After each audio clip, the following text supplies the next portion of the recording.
식사 후에 운동을 해야 되는데 소화 좀 시키고 나가야지 하다가 TV에 보다가 운동을 포기해버리거나 잠들어 본 적 있으십니까?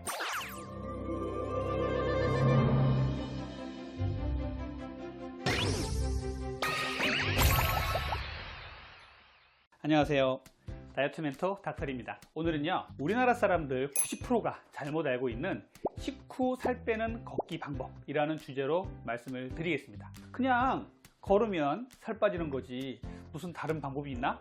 이렇게 생각하시는 분들도 계실 텐데요. 오늘은 식사 후 걷기에 대해서 대부분 잘못 알고 있는 부분을 말씀을 드릴게요. 궁금하시다면 끝까지 시청 부탁드리고요. 도움이 되셨다면 구독과 좋아요, 알림 설정 부탁드릴게요. 우리나라 사람들에겐 이상한 생각이 하나 있어요. 식후에는요, 소화가 다 될 때까지 가만히 쉬는 게 좋다는 생각입니다. 식후에 움직이면요, 소화불량이 와서 큰 병이 생길 것처럼 걱정하는데 실제로 꼭 그렇진 않습니다. 결론부터 말씀드리면요, 아주 특수한 경우, 즉 소화기관에 큰 문제가 있는 경우를 빼면요, 식사 후에 바로 직후에 걸으셔도 됩니다. 여기 한 논문을 볼게요. 인터내셔널 저널 오브 제너럴 메디신에 실린 2011년 일본 논문에서는요, 체중 감량에는요, 식사 직후에 걷는 것이 더 효과적이다 라는 연구를 발표했어요. 이 논문의 영어 전문을 보면요, Walking just after meal 이렇게 써 있습니다. just, 바로 식사 직후에 걸으라는 소리죠. 논문 요약에 보면은 이런 말이 나와 있어요. 식사 직후에 걷는 것은 피로, 복통 및 다른 유형의 불편감을 유도한다는 믿음이 있다. 아마 일본도 이러한 비슷한 속설이 있나 봅니다. 계속 논문을 보면요, 그러나 저자와 한 자원자는 이러한 부정적인 반응이 없었으며 식사 후 바로 걷는 것이 식사 후 1시간을 기다려 걷는 것보다 체중 감량에 더 효과적이라는 것을 발견했다라는 얘기가 있어요. 식사 직후에 가능한 한 빨리 30분 정도 걸으라고 권고를 하고 있고요. 복통, 피로 또는 기타 불편감을 느끼지 않는 사람이라면 누구든 추천한다 이렇게 말하고 있어요. 그리고 이렇게 식사 직후에 빠른 속도로 걷는 것이 식후 1시간 후부터 30분 동안 걷는 것보다 훨씬 더 많은 체중 감량을 유도한다라고 얘기하고 있습니다. 이 연구의 저자는요, 점심과 저녁 식사 후 한 달 동안 걷는 것을 통해서 3kg의 체중 감량을 했고요. 위장장애도 없었다고 합니다. 또 다른 지원자는요, 1.5kg 체중 감량이 있었다고 해요. 여러분도 식사 후에 뛰거나 과한 운동을 하면요, 복통이나 옆구리가 결리는 경험을 하신 적이 있으시죠? 제가 말씀드리는 식후 걷기는요, 식후에 과격한 운동이나 뛰라는 것이 아닙니다. 천천히 걷기를 시작하는 것이죠.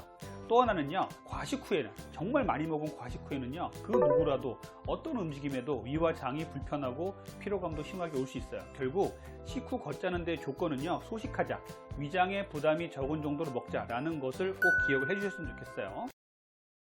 배부르게 먹고 바로 과한 운동을 하면요, 소화가 안 되고 옆구리가 결리는 느낌이 나는데, 이것은요, 식사 후에 소화를 위해서 소화기로 몰렸던 혈액이 운동을 하면요, 근육으로 다시 이동하면서 소화기에 있던 혈액이 빠져나가니까 음식물 소화를 잘 못하게 되어서 배가 아픈 것이다 라고 추측만 하고 있습니다. 어떤 사람들은요, 위장에 들어간 음식이 횡격막에 압박을 주게 되는데 거기다가 운동까지 하면 호흡이 가빠져서 횡격막에 더 많은 압력이 가해져서 복통, 옆구리 통증이 온다는 분도 계십니다. 이런 말은요, 충분히 일리가 있는 말이지만 체중 감량과 혈당 조절에는요, 식사 직후 천천히 걷기 시작해서 배가 안 아플 정도가 되면 속도를 올려서 속보로 30분 내지는 1시간 정도 걷는 게 좋습니다. 전문가들은요, 식사 후 10분간은요, 산책을 하는 정도로 가볍게 어슬렁어슬렁 가볍게 시작하고요, 익숙해지면 속도를 높이고 시간을 차츰 늘려나갈 것을 권고하고 있습니다. 그럼 식후 걷기는 어떻게 다이어트와 혈당 조절에 도움을 주는 걸까요? 식후 천천히 걷기 또는 속보는요, 심박동수를 증가시킵니다. 이때 근육은요,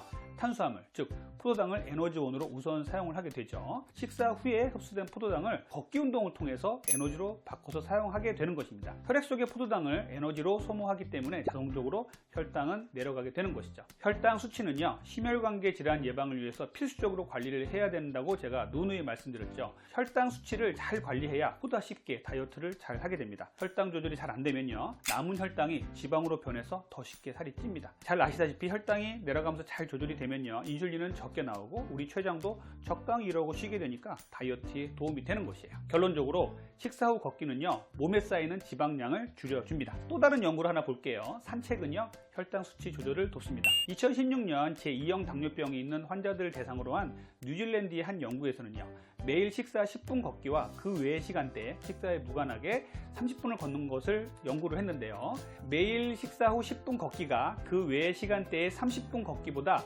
혈당 수치를 낮추는데 더 유리하다는 것을 확인했습니다. 또한 2013년 미국 당뇨학회에서 실린 한 연구에 보면요, 당뇨 전 단계 환자에도요 식후 걷기가 혈당 조절에 이롭다는 연구 효과가 확인이 됐습니다. 이는 식후 혈당이 오르기 시작하는데 이때 걸으면요 근육을 움직이게 돼서 혈당이 감소된다는 것입니다. 우리가 첫 수저를 떠서 음식이 위장으로 넘어가면서부터 우리의 몸은 탄수화물을 흡수하기 시작합니다. 그리고 20분 정도 만약에 식사를 했다면요, 이 20분 동안에도 혈당은 천천히 올라가고 있는 것이죠. 만약 식후 1시간을 쉬었다가 걷기를 한다면 결국 혈당을 최고조로 이르게 한 뒤에 운동을 시작하는 것이에요. 혈당을 떨어뜨리기 위한 노력을 이 1시간 뒤에 시작을 하는 거죠. 결국 그래프는요, 식후 1시간 동안 운동을 시작한 경우에 한동안 높은 혈당의 수평을 유지하다가 한참 있다가 떨어지게 되는 것입니다. 하지만 식후에 바로 걷는다면요, 우리의 근육이 움직이면서 혈당을 천천히 그리고 낮게 오르게 하다가 최대치도 낮게 찍고 잠깐 수평을 이루고 바로 떨어지는 이러한 효과를 보게 되는 것이에요.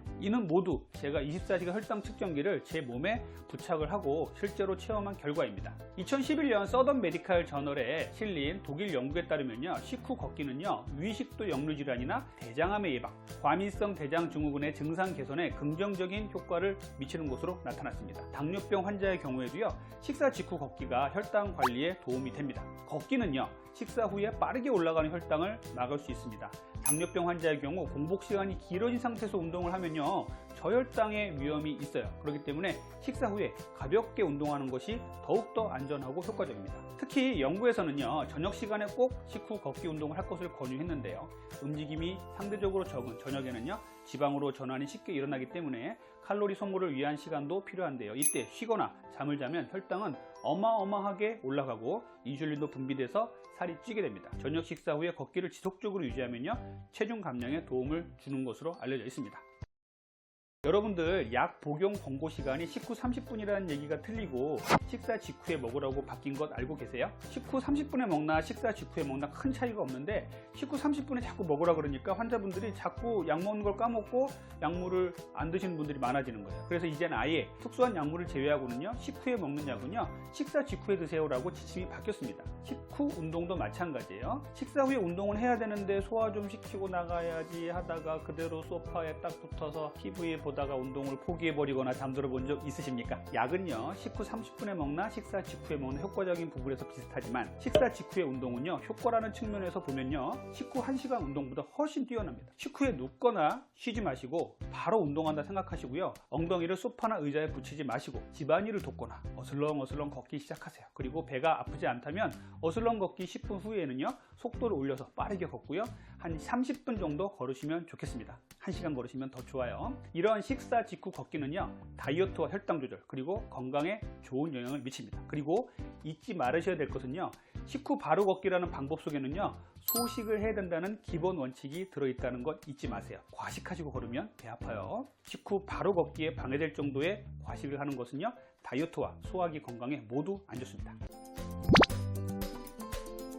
오늘은 여러분들과 함께 다이어트에 좋은 식후 바로 걷기 운동에 대해서 알아봤습니다. 오늘 말씀드린 내용을 세 줄 요약을 해보면요, 첫 번째, 식사 직후 쉬지 말고 천천히라도 바로 걷자.